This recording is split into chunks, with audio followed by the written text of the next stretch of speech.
Hey guys, Mitch here with the TheAudioDabbler YouTube channel, and today I'm going to be taking a look at none other than Sector by Kymatica, and this is a really cool app. It's been out for a really long time. It hasn't seen a whole lot of updates, but there's not a lot of things other than, you know, maybe Ableton Link and stuff that it really needs. It's really a complete app there, but I'm just going to kind of focus today on maybe some practical uses for it, because it can get really crazy really quickly, and I just want to show you a few things that how I like to use it for, you know, some of my projects. And so right now I have a drum sample loaded in, originally at 140, and I'm going to play the drum sample for you.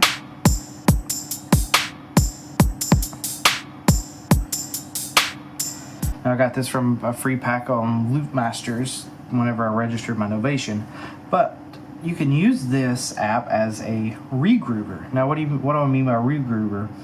Well, I can take, and it has some different sections, but it has a sequence section, and the way it works is it slices up each of the audio in the circular fashion into these different sectors that can then be manipulated or called upon if you using the sequence section. And so now I can basically run this sequence, and it's pretty much created the same track here.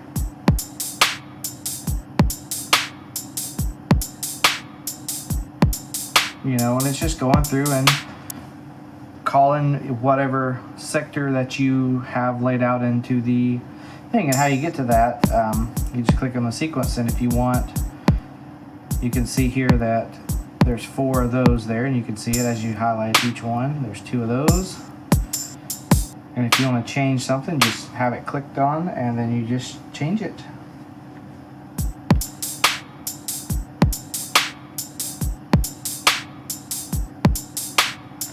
Alright, so that's pretty simple, and that's, you know, it's regrooving it a little bit. But you can take it a step further, and I kind of randomize this and then edit it a little bit. So let's go to maybe sequence 3. If you click and hold the random button here, RND, and then release it, it'll randomize the pattern, and you can see some dots are bigger than others. Well, what that's doing is that's giving a probability factor on whether or not it'll trigger, and if it says no, I'm not going to trigger it, then it's just going to trigger the next sequential loop. As you can see here, there's nothing in the beginning. Hey, stop misinforming these people. If it's blank at the very first of the sequence, then that just means it'll start with the first section of the loop. And so there's nothing going to trigger unless I tell it to him, but I want it to start on the first beat because I kind of want to keep the same feel. I just want to regroove it a little bit. Let's see what this sounds like.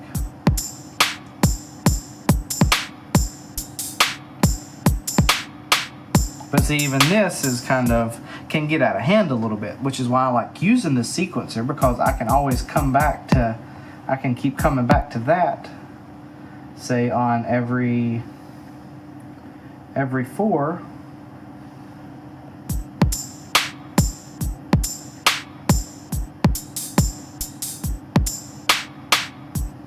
You know, and it's always going to come back to that, so you can have a random yet consistent beat. And so the next thing I can do is I can go over here to the map section, and what this is allowing me to do is, you see these little arrows here, I can go from one to other, or I can have it, you know, even trigger itself, and all of this is still based on probability.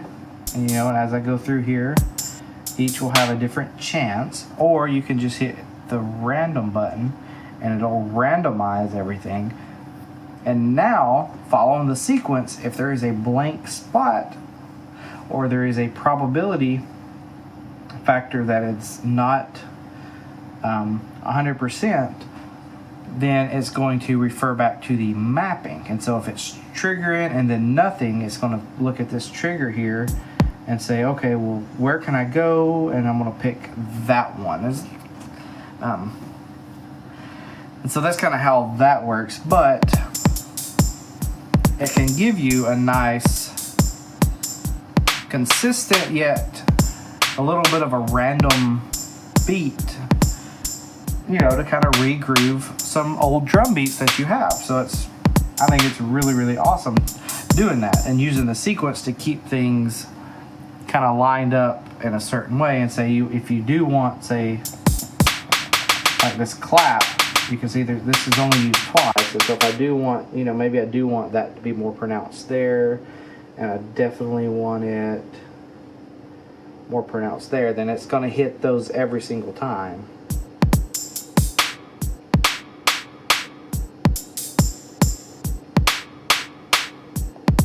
Okay, so next thing you can do to add a little bit of a glitch kind of factor to it is you could go here and you could randomize all of these glitches. And what these glitches are is you can click.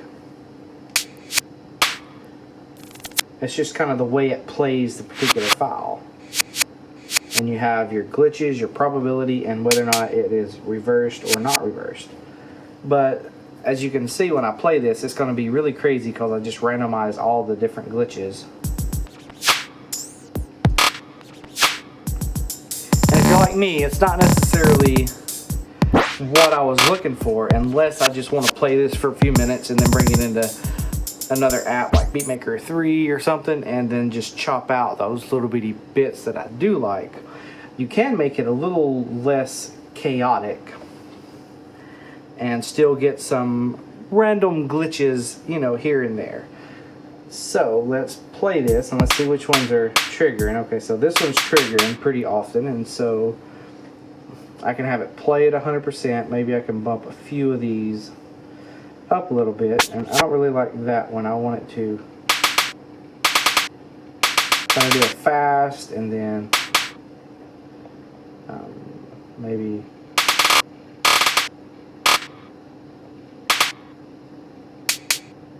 do that one in reverse. All right, and so then let's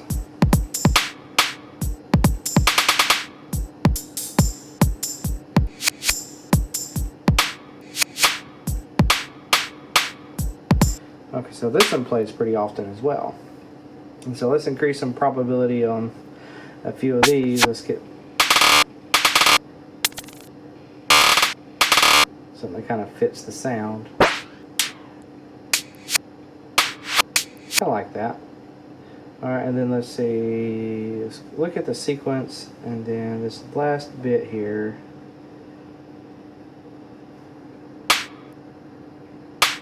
It's that one. Let's change it to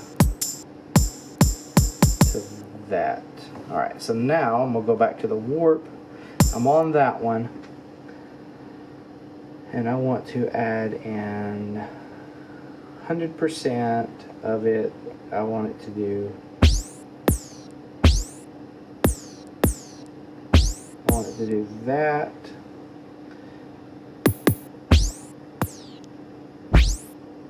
And then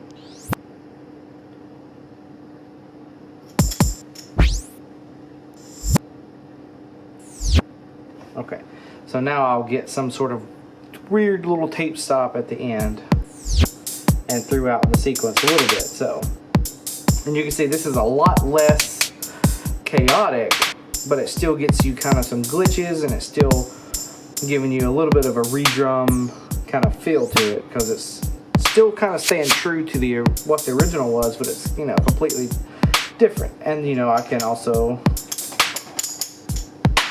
lower the tempo down.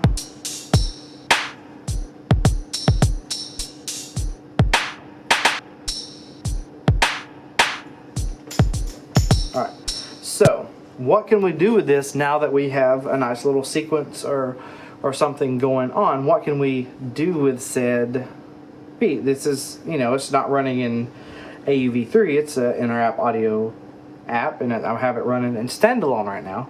Well, the developer has created this cool little record section that helps create some nice loops that's based on the sequence.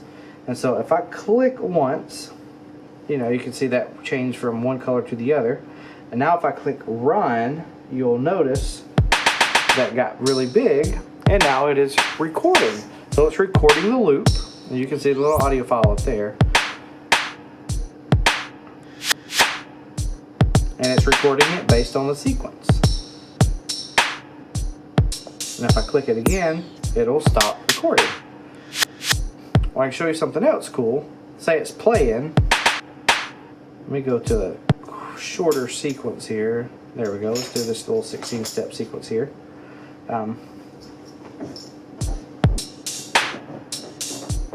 If I click, you can see there's a count in. There's a white line. And now it's recording. And so it records on the grid, so that way you're getting good, perfect loops. Okay, so it's already went around once. Okay, so let's hit it so it'll go around again, and you can see it's counting down and letting you know that it's fixing to stop, and now it stopped recording. So I just made 2 recordings here, and you can find them up here on the sound menu, the recording function. I'm recording these at 105, and so I can kind of see. I can do name only if I wanted to. And I can see the 2 beats that I created at right here. So from here.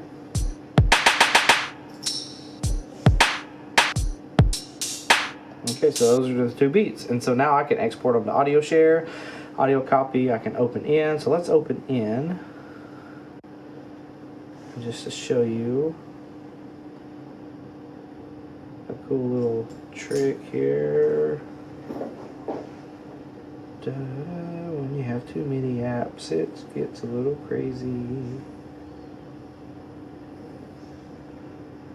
Where'd it go? There's Launchpad.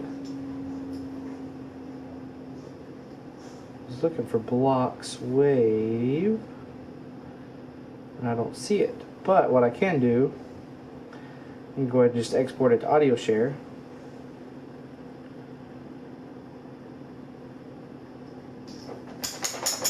Export it to audio share, and from there I can open up Blocks Wave here. Let's create a new little guy here. Browser, import, browse, recorded at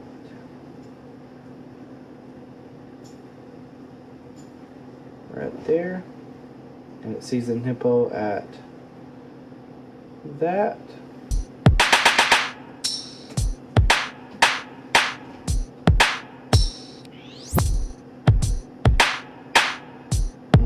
And if we say we want that other one,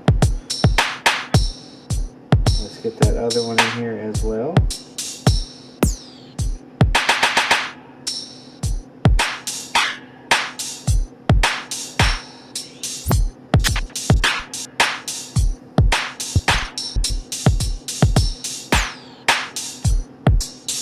And so there you have it. And so that's really useful way to use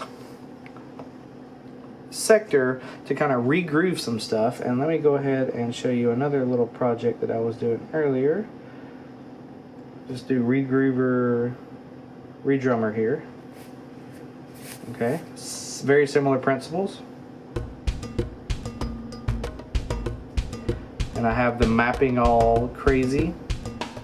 And then I have the sequence just going around, and I have some, key points that I want to hit. I want to hit this beat every single time, and then you can just go crazy all you want to with the rest. And it's really cool.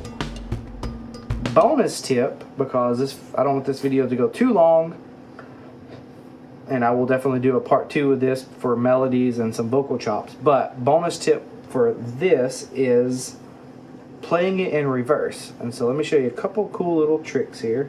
So down here in this bottom section, I don't know if you've noticed me changing these things out.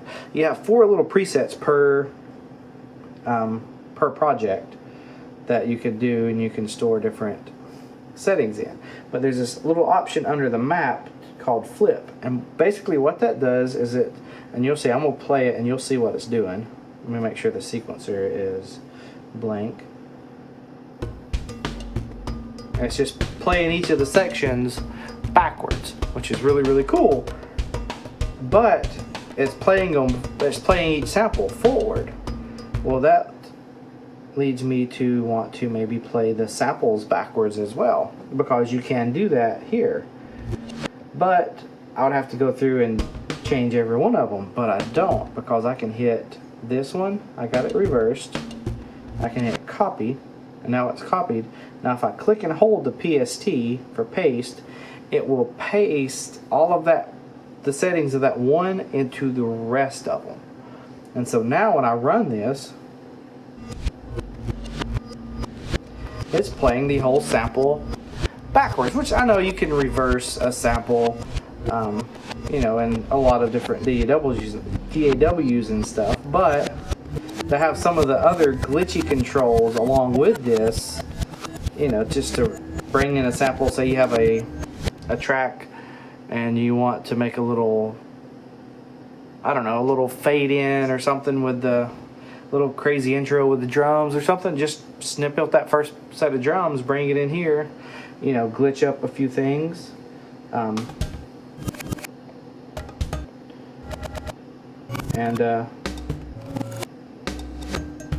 then play it,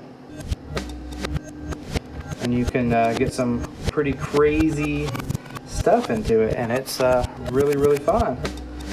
And so thanks for watching, guys. Hopefully this was helpful and useful and you found some value in it, and if you did, you know, just make sure you leave a thumbs up, because that's really appreciated around here. And if you like supporting content creators like myself and others, then consider to becoming a Patreon of myself or one of the other guys, because it does help out, gives us a little change in our pockets to continue to buy apps and gear and things to bring you guys good and better content. And I do have a direct PayPal me link, which is in the description. Other than that, just share this video on your favorite social media and just continue making awesome things with your iPhone and iPad and whatever else that you use to make music with. I will talk to you guys later.